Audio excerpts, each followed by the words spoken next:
आधारो, प्यारो लघुटी आधारो, मेरो प्यारो प्यारो प्यारो मोरेली वारो, मेरो प्यारो प्यारो प्यारो मोरेली वारो, प्यारो पावे प्यारी रस, प्यारो पावे प्यारी रस, प्यारी रस प्यारो, प्यारो पावे प्यारी रस, प्यारी रस प्यारो, हम बर भागी पावे रस प्यारी प्यारो, हम बर भागी पावे रस प्यारी प्यारो, मेरो प्यारो प्यारो प्यारो मोरेली वारो, मेरो प्यारो प्यारो प्यारो मोरेली वारो, प्यारो कह प्यारी बर, प्यारे कह प्यारो, प्यारो कह प्यारी बर, प्यारे कह प्यारो, कहते कृपालु दो एक प्यारी प्यारो, कहते कृपालु दो एक प्यारी प्यारो, मेरो प्यारो प्यारो प्यारो मोरेली वारो, मेरो प्यारो प्यारो प्यारो मोरेली वारो, जय हो जय हो जय हो वो तो प्राण हमारो, जय हो जय हो जय हो वो तो प्राण हमारो, मेरो प्यारो प्यारो प्यारो मोरेली वारो, मेरो प्यारो प्यारो प्यारो मोरेली वारो। बोलो श्री कृष्ण कन्हैया लाल की जय। हरे शरणम। बोले श्री बालकृष्ण लाल की जय। राधे कृष्ण चंद्र भगवान की जय। श्यावर रामचंद्र भगवान की जय। श्री गौरी शंकर भगवान की जय। श्री बांके बिहारी लाल की जय। श्री वृंदावन प्रेम धाम की जय। सब संतन की जय, सब भक्तन की जय, समस्त वैश्रमण की जय, समस्त पूर्वाचार्य चरणन की जय, समस्त संप्रदाचार्यन की जय, श्री सद्गुरुदेव भगवान की जय, गंगा मैया की जय, जमुना मैया की जय, सरयू मैया की जय, गौ माता की जय, तुलसी माता की जय, पृथ्वी माता की जय, काशी महारानी की जय। जय जय श्री सीताराम, जय जय श्री राधे श्याम। नमः पार्वती पते, हर हर महादेव।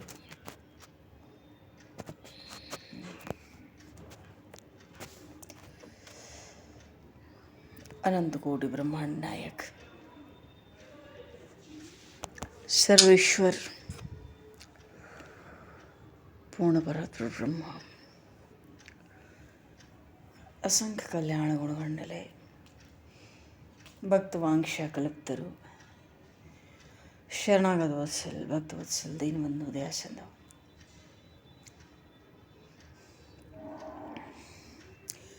भगवान श्राद्धा माधव की असीम कृपा करुणा से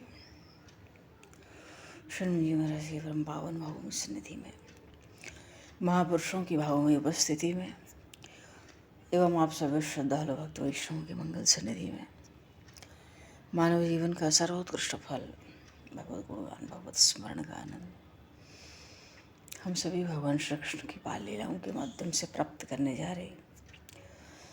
सर्वप्रथम आप सभी भक्तजनों के श्री चरणों में भगवत भाव से सादर वंदन, सादर नमन। आप सभी को यथायोग्य जय श्री राम, जय जय श्री राधे हरि शरण, जय श्री राम, जय जय श्री राधे हरि शरण, जय जय जय श्री राधे, जय जय श्री राधे, जय जय सिया राम, जय राधे श्याम, हरि शरणम। प्रणाम सब। जय श्री राम, जय जय श्री वंशी विभूषितकरान्नवनीरदाभात् पीताम्बरादरुणबिम्बफलाधरोष्ठात् पूर्णेन्दुसुन्दरमुखादरविन्दनेत्रात् कृष्णात् परं किमपि तत्त्वमहं न जाने। कृष्णात् परं किमपि तत्त्वमहं न जाने। हरि शरणम।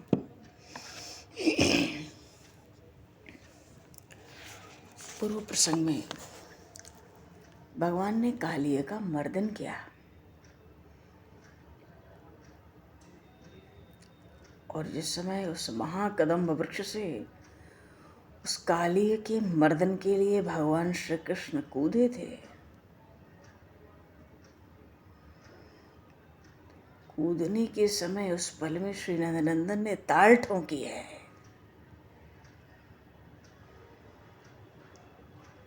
अरे ये तो वो प्रभु है जिनसे काल भी बहुत भयभीत रहता है। महाकाल भी घबराए कहो तो ताल ठोक कर कूदे थे। और जब कूदे थे तो उस काले हृदय का जो जल था 100 धनुष तक उछला था ऊपर और फैलता चला गया, फैलता चला गया। अंततः नागपत्नियों के स्तुति के द्वारा वंदन के कारण भगवान ने काली का वध नहीं किया, मर्दन किया और आदेश दे दिया बाहर जाओ रमण द्वीप। प्रभु सबसे मिले, ब्रजवासियों से, गोप से, गोपियों से, गोप सखाओं से, बाबा से, मैया से, गौओं से, बैलों से, बछड़ों से, और सबको बहुत आनंद हुआ। पर एक काली है, भगवान ने काली का मर्दन किया, पर ये काली नाग कौन है? और इतने फण इसके, गिने हुए 100 फण हैं काली के। हमारे भी मन में तो अनेकों अनेक फण होते हैं, वो भी फण गिने नहीं जा सकते। क्यों? थोड़ी सी छुट्टी मिल जाए तो संसार के सुख का विचार हम करने लगते हैं। कितना भोग लिया, कितना भोगना है। तो ये जो संसार के सुख का विचार है, उसका चिंतन है, यही तो काली नाग के सब फण हैं। तो उस फण में विष ही तो है काली के। तो मनुष्य की भी एक एक इंद्रिय में वासना का विष ही तो है। अच्छा, जो विष खावे तो खाने वाले को ही तो मारता है, एक ही बार मारता है विष। पर वासना का विष ऐसा होता है, मन में रह जाए तो दूसरे जन्म में भी हमें मारता है। तो इससे छूटने का उपाय है सतत भक्ति, प्रभु के साथ प्रेम।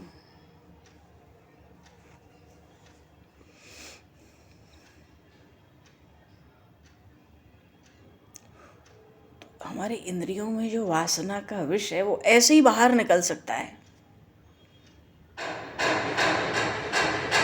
और जब तक हमारी इंद्रियों में वासना का विष है, हमारी इंद्रियों को भक्ति के रस का सुख नहीं मिलता। पर जो जितेंद्रिय हैं,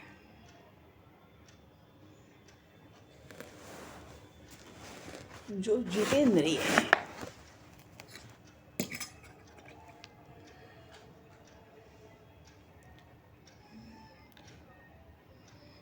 वो देवताओं की, इष्टों की सेवा लगन से कर पाते हैं। भाई तो फिर वासना है तो सेवा भक्ति का बहाना बनाएं और सुख भोगें। क्योंकि जहाँ सेवा है वहाँ स्वार्थ नहीं हो सकता। इनमें आपस में बड़ा भारी विरोध है। पर जिसने स्वार्थ का बलिदान किया,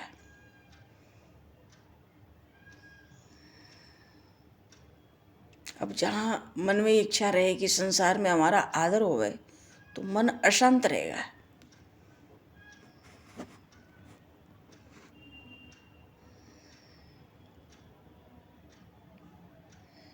कोई हमारी प्रशंसा करे, हमें कोई लाभ नहीं। कोई हमारी निंदा करे, उससे हमारा जरा भी नुकसान नहीं है। यमुना मैया तो, काली नाग जब से यमुना जी में आया तब से यमुना जी का जल दूषित हो गया है। और यमुना मैया तो भक्ति महारानी का स्वरूप है। और वैसे भी भक्ति संप्रदाय में जब से विलासी लोग घुस आए, भक्ति भी बिगड़ने लगी। भक्ति का अर्थ है प्रभु में प्रेम रखना। और भक्ति कहो तो अपने आप को प्रभु को दे देना। अब संसार का विषय अच्छा लगेगा, मधुर लगेगा, तब तक हम भक्ति नहीं कर सकते।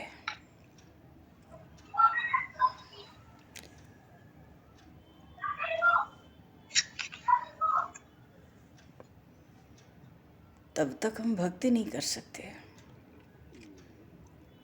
अगर संसार के विषयों में वैराग्य हो तो ईश्वर में प्रेम हो सकता है।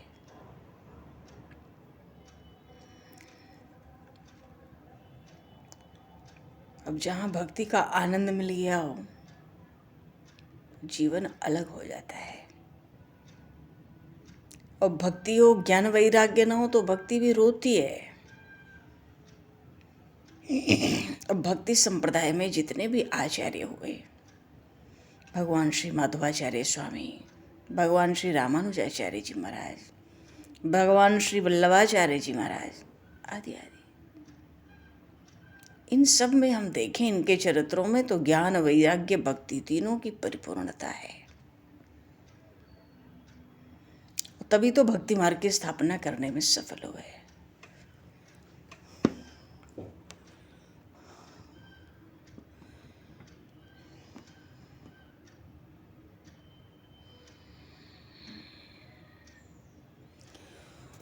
और जब ये नहीं होगा, वैराग्य नहीं होगा, तो भाई पुजारी पूजा करे और मन में राखे आंट, बाल भोग भीतर धरे और चरणामृत दे बांट। बढ़िया मोहन भोग तो भीतर रहेगा उसके पाने के लिए, और चरणामृत सबको बटेगा।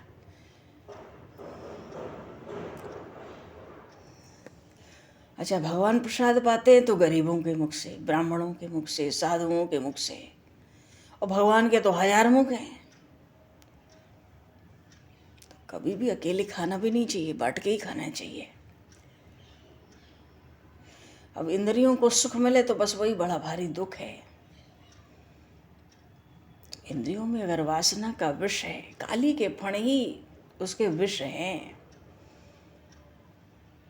तो भक्ति का रस नहीं टिकता है। तो इंद्रियों को मारना थोड़ी है। महापुरुष कहते हैं उनको भगवान के मार्ग में मोड़ दो। भगवान ने काली नाग को आज्ञा दी कि तू रमणीक द्वीप में चला जा। और इंद्रियों का रमण तो भक्ति रस से होता है। भोग करें तो इंद्रियां घिस जाती हैं, दुर्बल हो जाती हैं। तो एक एक इंद्रिय को भक्ति रस का पान होवे और इंद्रियों को भगवान के मार्ग में जीव मोड़ दे।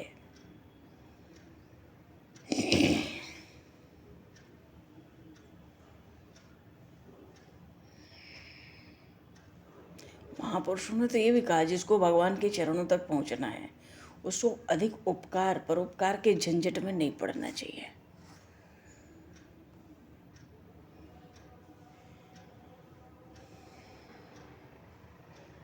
क्योंकि झंझट बढ़ाएंगे तो भगवान भूल जाएंगे, अभिमान और बढ़ जाएगा। ये बड़ी आफत है, बड़ी भारी आफत है। और संतों का संग जीवन में मिल जाए तो भक्ति का रंग मिल जाता है। और भक्ति का रंग तभी प्राप्त होता है जब सतत भक्ति होती है।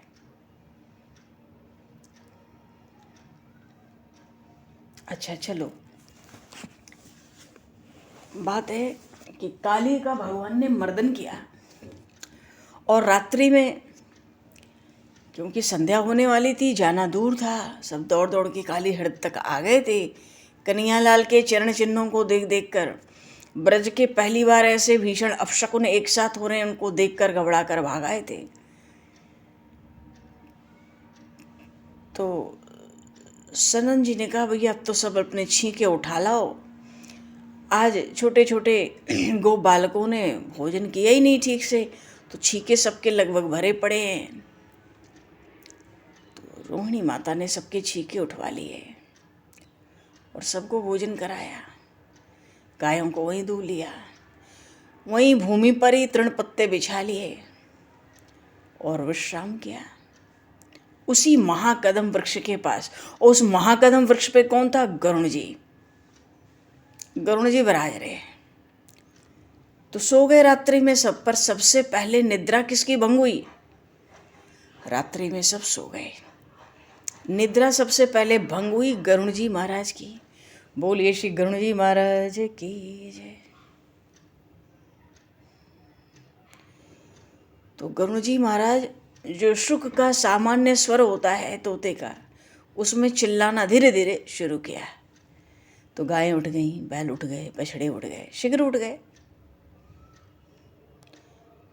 तो जब वो उठे तो भैया वो तो करुणा से पूर्ण चित्कार शुरू कर दिए। क्या हो गया? बात यह है कि पूरे वन में दावाग्नि लग चुकी थी रात को, और जहां प्रभु विराजमान थे वहां का स्थान उस दावाग्नि से चारों ओर से घिर चुका था।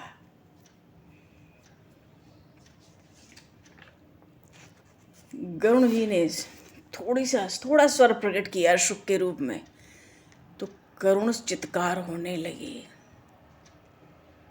अग्नि बढ़ती ही आ रही थी।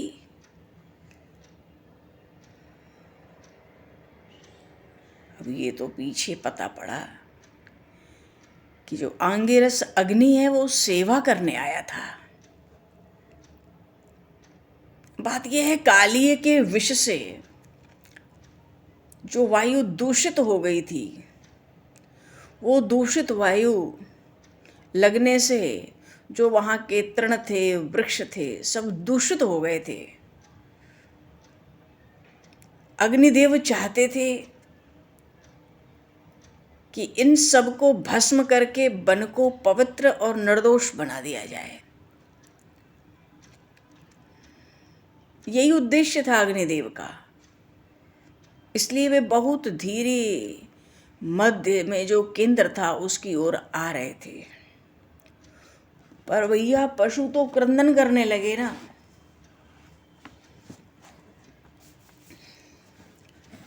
पशु ऐसी स्थिति में पशु बहुत तेज क्रंदन करते हैं, क्यों? वो बंधे रहते हैं अपने स्थान से, उनको यथाशीघ्र भागने का अवसर नहीं होता है।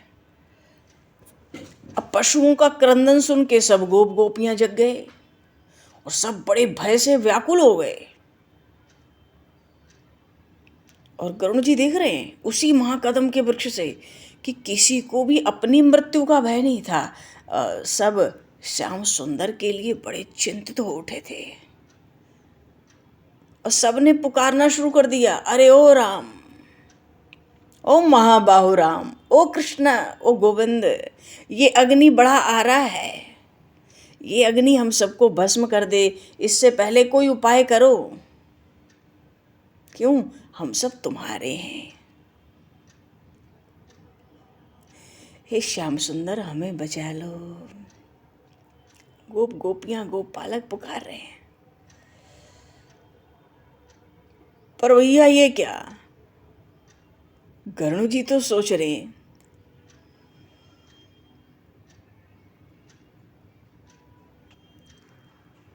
कि मैं मुख में भी जल लाकर डालता तो अग्नि शांत हो जाती, पर यहां बहुत कठिन है। सेवा धर्म, बिना आज्ञा के, बिना संकेत के मैं स्वामी के कुछ कर ही नहीं सकता। अरे स्वामी का संकेत मिले, मेरे श्री नारायण श्री हरि भगवान का संकेत मिले, उस संकेत के बिना तो मैं कुछ नहीं कर सकता। इसलिए उन भगवान बलदेव ने, शंकरषण अनंत भगवान ने अपने अनुज श्री कृष्ण की ओर देखा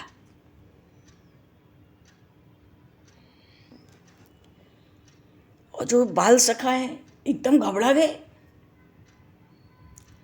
उन श्याम सुंदर ने बड़े उच्च स्वर से सबसे कहा, सब लोग अपने नेत्र बंद कर लो। सबने नेत्र बंद कर लिए और गरुण जी देख रहे हैं। अब गरुण जी को नेत्र थोड़ा ही बंद करने हैं, गरुण जी तो शुक के रूप में महाकदम्ब के वृक्ष पर ही हैं।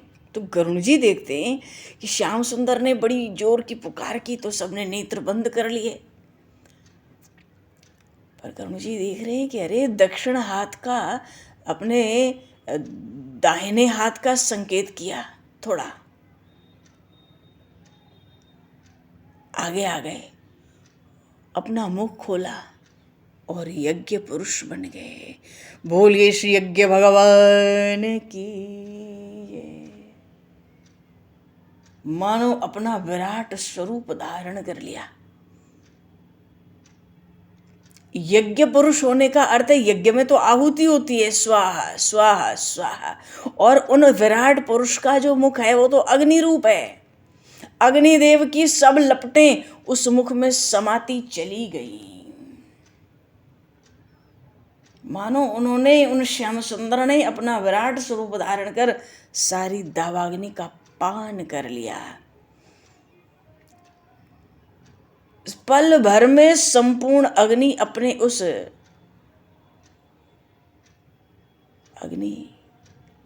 अपने ही मूल स्थान में, अपने ही उद्गम स्थान में लीन हो गई। क्यों? वहीं से तो प्रकट हुई है, उसी मुख से। अग्नि भगवान विराट के उस मुख से प्रकट हुई है, वहीं समा गई। तो वहीं से प्रकट होती है, वहीं समाने में उसको देर नहीं लगा। और संसार में जो दावाग्नि है वो तो हम जीवों को अनेक प्रकार से जलाती है, जलाने के लिए आती है। यहाँ दरिद्रता भी एक दावाग्नि है, संतान का अभाव हो जाए जिसको, वो भी दावाग्नि है। 100 रोग पकड़ लें, वो भी दावाग्नि है। झगड़े झंझट सब दावाग्नि तो है। तो भाव ये है कि जब जब ऐसी ऐसी दावाग्नि हमें जलाने आवे तो हम आंख बंद कर लें। आंख बंद करने का अर्थ ही है कि जगत का संबंध छोड़ दो और परमात्मा के साथ मन से संबंध जोड़ लो।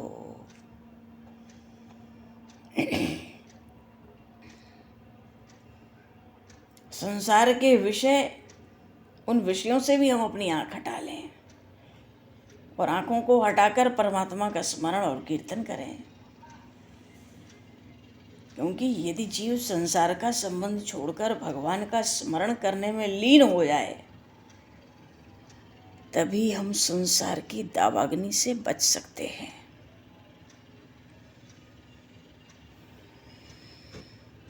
और भक्ति वही कर सकता है जो ये समझेगा कि भगवान मेरे हैं और मैं भगवान का हूँ। जब तक हम अपने को स्त्री पुरुष समझेंगे,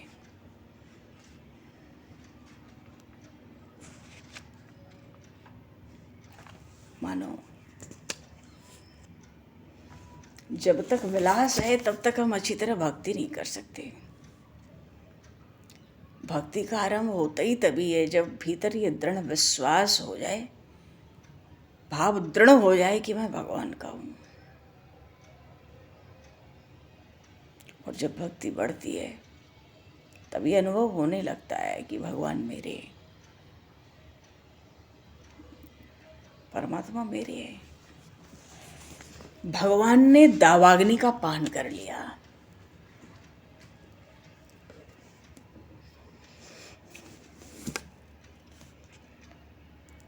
सारी अग्नि तो उन विराट पुरुष के मुख में ही समा गई।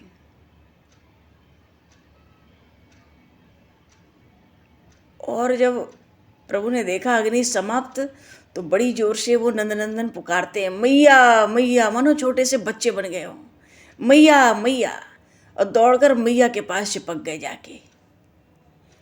यशोदा मैया ने नेत्र खोले, आश्चर्य, इधर उधर देखने लगी, कन्हैया अग्नि का क्या हुआ?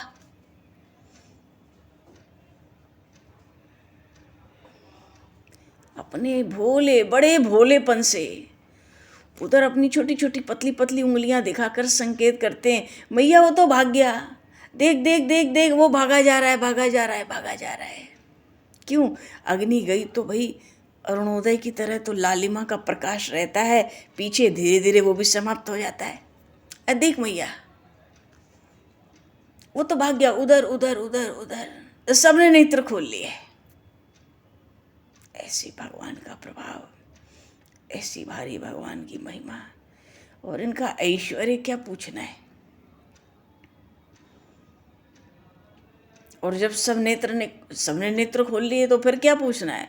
अब तो गौओं को आगे कर दिया, अधरों पर बंशी पधरा ली, सखाओं के साथ आज ब्रज की ओर चल पड़े हैं।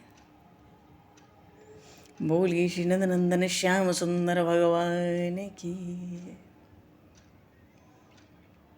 वंशी विभूषित करान्नवनीरदाभात् पीताम्बराधरुणबिम्बफलाधरोष्ठात् पूर्णेन्दुसुन्दरमुखाधरवन्दनेत्रात् कृष्णात् परं किमपि तत्त्वमहं न जाने, कृष्णात् परं किमपि तत्त्वमहं न जाने। अधरों पर बंशी, गौएं आगे, गौएं आगे ही रहती हैं, तभी तो गौओं के खुर से जो धूल उड़े वो प्रभु के श्रीअंग पे पड़ जाती है। साथ में सखा रहते हैं, सखा पीछे रहते हैं। वो नंदनंदन अपना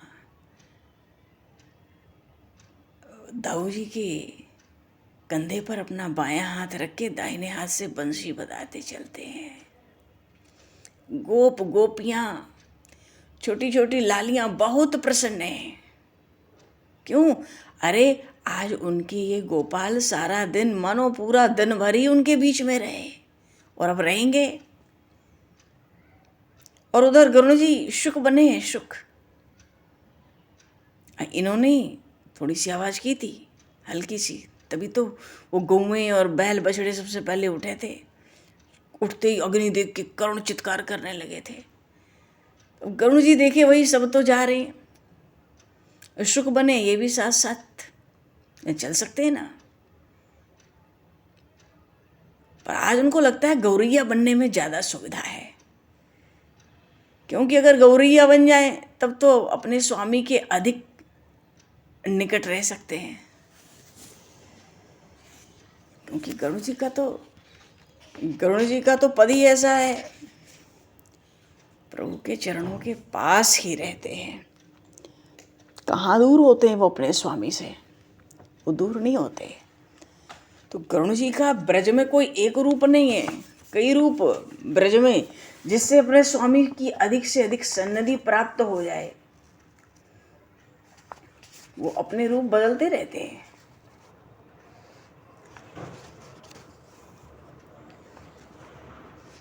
सब बड़ा आनंद करने लगे ब्रज में। जब इनको सन्निधि मिल जाती है उन नंदनंदन की, श्याम सुंदर की, तो बड़ा सुख होता है।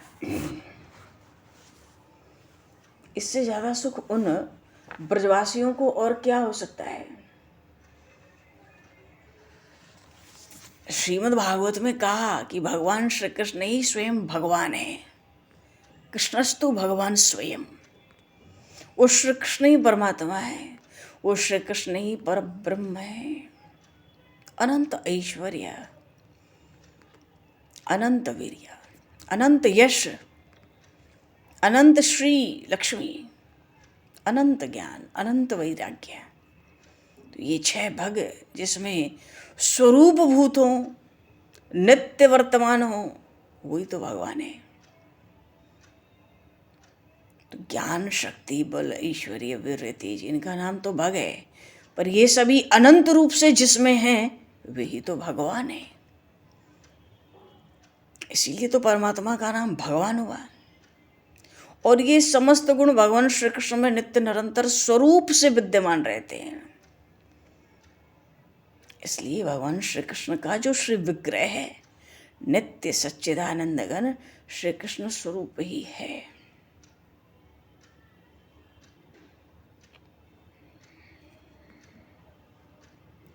और महाभारत में तो भगवान श्री कृष्ण का पर ब्रह्म होना स्थान स्थान पर सिद्ध हुआ। और उनकी लीला से भी और इनके संबंध में कहे हुए जो महापुरुषों के जो दिव्य वाणी है सब चरितार्थ हुए। महाभारत में तो भगवान ने ऐसे ऐसे लीला चरित्र ऐसे ऐसे रूप धारण किए।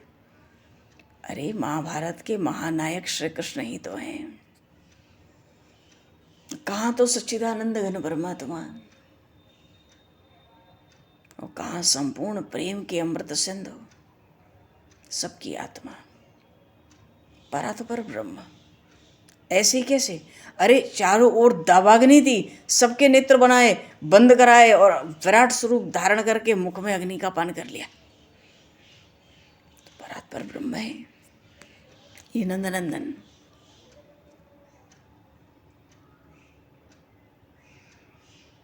कहने को महाभारत होती है पर सब कुछ भगवान श्री कृष्ण के गुण उनकी महिमा से ही परिपूर्ण है।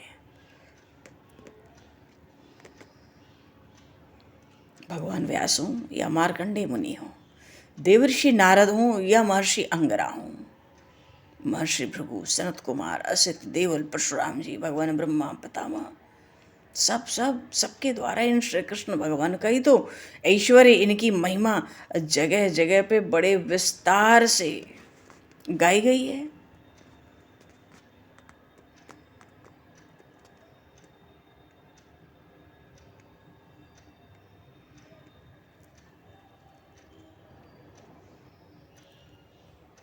और स्वयं भगवान श्री कृष्ण ने भी अपना महत्व बतलाया अपनी वाणी में। और पितामह भीष्म ने जब स्तुति की उन्होंने तो कुछ विशेष ही कहा। माता कुंती की स्तुति, पितामह भीष्म की स्तुति बड़ी सुंदर है। ये सब भागवत के एकदम आरंभ में युधिष्ठिर जी से कहा था पितामह भीष्म से,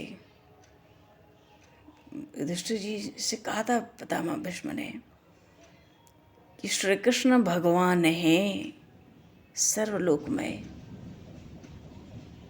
हाँ हल्के में मत लेना, सनातन है, अविनाशी है। दुर्योधन ने उनको बांधने की चेष्टा की थी सबके बीच में, वहाँ पितामह भीष्म विराजमान थे।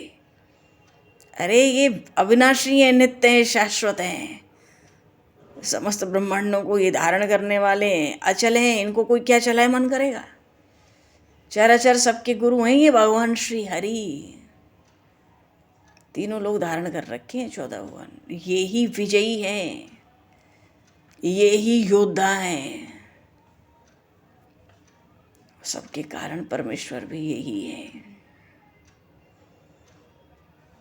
जहाँ श्री कृष्ण है वहीं धर्म है। गीता जी के भी अंत में आया विश्राम पर, जहाँ श्री कृष्ण है वहीं धर्म है, और जहाँ धर्म है वहीं पर श्री है, वहीं विजय है।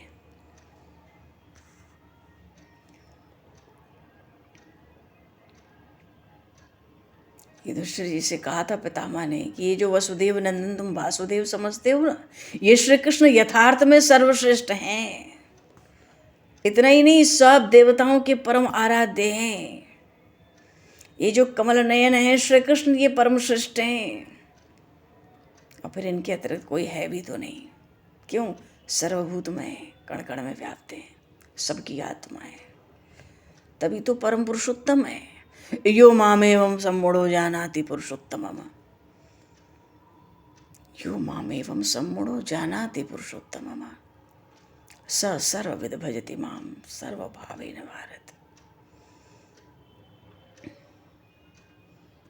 और जब परम पुरुषोत्तम है तो जितने लोक हैं सबके पितामह तो यही हुए, कितने तेजस्वी हुए। तभी तो बड़े बड़े ऋषि मुनि इनको ऋषिकेश कहते हैं। तो जो मनुष्य भक्त वत्सल, शरणागत वत्सल, दीन वत्सल इन भगवान श्री कृष्ण की शरण ग्रहण कर लेते हैं, शरण का अर्थ है उनको ही सर्वस्व आत्मसमर्पण कर देते हैं। फिर क्या वो भक्तजन कभी मोहपाश में पड़ेंगे? और ये तो जनार्दन कहलाते हैं, ये श्री कृष्ण जनार्दन कहलाते हैं। तो मृत्यु के पास में पड़े हुए जो अत्यंत भयभीत जीव हैं, सदा सर्वदा ही उनकी रक्षा करते हैं।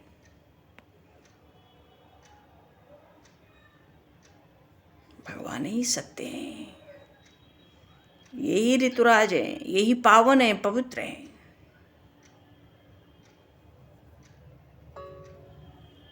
ज्योति स्वरूप नित्य अविचल सनातन स्वरूप भी है इनका। सतसत सब कुछ तो यही है। और सहज ऐसी शोभा यात्रा निकालते हैं मानो ब्रज में गौएं चराएंगे।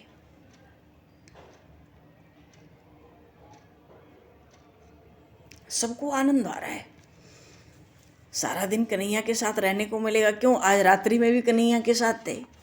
अब सुबह हो गई तो फिर मैया नंद भवन से राजभोग भेजेगी, वही पाएंगे। अब कहाँ वन में जाएंगे, अब कहाँ घर लौट के जाएंगे भवन में, घरों में। अब तो गैया लेके सीधे चल पड़ो। कितना सुख है। ऐसा सुख तो जो इन ब्रजवासियों को सुख हुआ, जो आनंद मिला। सुखदेव जी महाराज ने भागवत में कहा कि इनके पुण्य का माप तोल कौन कर सकता है। अरे उद्धव जी कहते थे, इन ब्रजगोपियों के, ब्रजवासियों के चरण की रज का सेवन करने वाले, ये जो वृंदावन में जो लता वृक्ष हैं, औषधियाँ हैं, कुछ भी बन जाऊं, इन ब्रजवासियों के चरणों की रज तो प्राप्त हो जाए। क्योंकि इन गोपियों ने कितनी कठिनता से सब कुछ त्याग दिया। अपने स्वजनों को, जो बड़े योग्य थे, उनको भी त्याग का मार्ग अपनाया। उन भगवान को, नंदनंदन को प्राप्त किया। तो ऐसे भक्तजनों की चरणों की रज बार बार उसको वंदन कर रहे हैं उद्धव जी। और वैसे भी भगवान की लीला कथाओं का जो गुणगान है, त्रिभुवन को पवित्र करता है।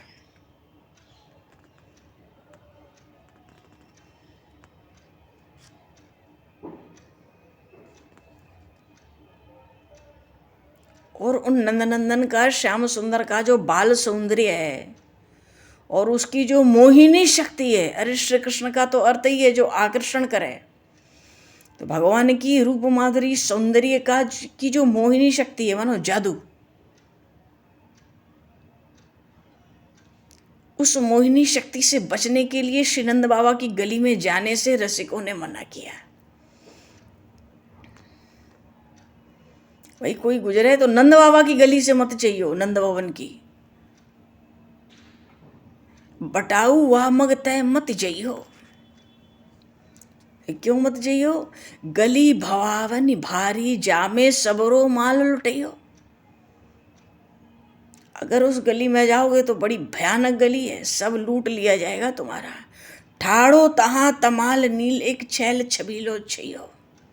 क्योंकि उसी गली में, नंद भवन की गली में, तमाल वृक्ष के नीचे खड़ा है वो नीलमणि। छैल छबीरो सो, और नंगे बदन मदन मद मारत, मधुर मधुर मुस्कयो। काचनी पहन ले तो बड़ी बात है।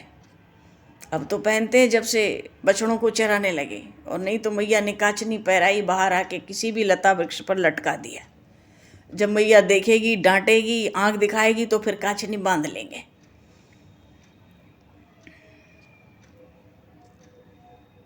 वो तो वहां खड़ा होकर मुस्कुरा रहा है। वो देखन को अति भोरो, छोरो जादूगर बसइयो। देखने में तो बड़ा भोला है, छोटा सा नन्हा सा, पर बड़ा भारी जादूगर है। तो कहा लूटे, हरत चित्त धन सर्वस तुरत ही, और नहीं को ताहि रुकइयो। तुम्हारे चित्त का सब धन वो तुरंत हरण कर लेगा। इसलिए वहां जाओ मत, वहां रुको मत।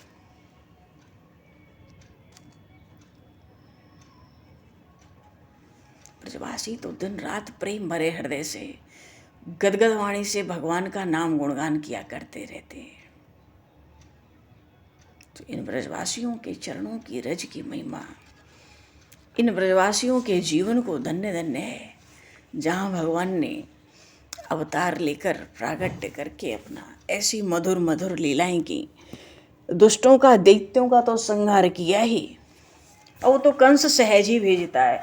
कौन सा प्रभु बुला रहे हैं, उसको चैन ही नहीं है मथुरा में। उसको लगता है दिन प्रतिदिन मेरा काल बड़ा हो रहा है, बलवान हो रहा है, उसका बल बढ़ रहा है। और फिर काली से तो कंस का कोई संबंध भी नहीं था, दावाग्नि से कंस का कोई संबंध नहीं था। भगवान ने काली का मर्दन करके दावाग्नि का पान किया और अपने निज जनों को वो सुख, वो आनंद, वो प्रेम दिया। सब ब्रजवासी उससे परिपूर्ण हो गए। उस प्रेम सिंधु में, आनंद सिंधु में डुबकी लगाते हैं। जो सुख भगवान शिव को समाधि में न प्राप्त हो सके, वो सुख ये ब्रजवासी लूट रहे हैं दिन रात खुली आंखों से अपने नित्य जीवन में। बोली श्री नंद नंदन श्याम सुंदर भगवान की जय। 84 कोस ब्रजमंडल धाम की जय। श्री वृंदावन प्रेम धाम की जय। श्री राम राजा सरकार की जय। श्री गौरी शंकर भगवान की जय। सब संतन की जय, सब भक्तन की जय, सतगुरुदेव भगवान की जय। तो भगवान अभी तो समय को दृष्टिगत करते हुए अब आज यहीं पर वाणी को विराम दिया जाए और वाक्य पुष्पांजलि प्रभु के श्री चरणों में सादर समर्पित। आप सभी को भी यथा योग्य जय सिया राम, जय जय श्री राधे, हरि शरण, जय जय गुरु महाराज, जय सीताराम। संगत को जय गुरु महाराज, हरिओम हरिओम। श्री